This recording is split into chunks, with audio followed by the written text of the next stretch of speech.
জনপ্রিয় content creator ও ভ্রমণ পিপাসু ব্যক্তি বনি আমিন বিভিন্ন সময় সামাজিক যোগাযোগ মাধ্যমে তিনি বাংলাদেশ জামায়াতে ইসলামী এবং ইসলামী ছাত্র শিবির সম্পর্কে ইতিবাচক মন্তব্য করে থাকেন। বাংলাদেশের রাজনীতিকে পেশা হিসেবে গ্রহণ করেনি এমন দল হিসেবে ভূয়সী প্রশংসা করেন জামায়াতে ইসলামী এবং ইসলামী ছাত্র শিবির সম্পর্কে। সম্প্রতি ঢাকা বিশ্ববিদ্যালয়ের ডাকসু নির্বাচনকে কেন্দ্র করে ছাত্র শিবিরকে নিয়ে বিরাট একটি অফার দিয়েছেন তিনি।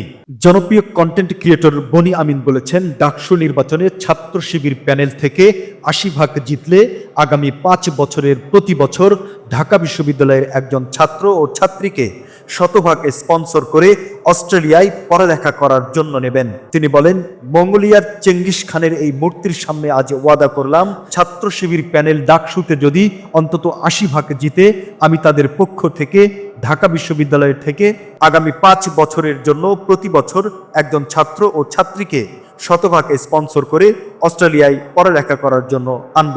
ছাত্র সংসদ ও ছাত্রদের ভূমিকা জাতীয় রাজনীতিতে বড় ধরনের প্রভাব ফেলে থাকে উল্লেখ করে বনি আমিন বলেন, প্রিয় বন্ধুরা, আমার জন্মদেশে বিভিন্ন বিশ্ববিদ্যালয়ে এখন ছাত্র সংসদ নির্বাচন চলছে। অতীতে আপনারা দেখেছেন বিভিন্ন ছাত্র সংসদে দলকানা বা দল পূজারী নেতারা নির্বাচিত হয়েছে। বিভিন্ন সুবিধা ভোগের জন্য তারা নির্বাচিত হয়ে থাকে। এরা জাতির মঙ্গলের জন্য কাজ করছে এমন নজির কদাচিৎ পাওয়া গেছে। বেশিরভাগ সময়ে এরা নিজেদের ব্যক্তি স্বার্থ হাসিল করছে। কিন্তু এই ডাকসু নির্বাচনে বিভিন্ন সংগঠনে ছাত্ররা প্যানেল দিয়েছে, কেউ কেউ স্বতন্ত্র প্রার্থী হয়েছে।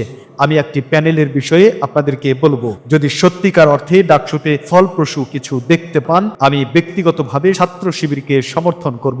তিনি বলেন, আমি কিন্তু শিবির বা জামায়াত করি না, কিন্তু আমার ব্যক্তিগত পছন্দ অপছন্দ থাকতে পারে। সেই জন্য এই বীর চেঙ্গিস খানের মূর্তির সামনে থেকে বলছি, বীর সেখানে তালব্য স লাগিয়ে শিবিরকে নির্বাচিত করবেন। বনি আমিন বলেন, আমি হলফ করে বলছি, ডাকসুতে অতীতে কল্যাণময় কিছু পাননি, এইবার পাবেন।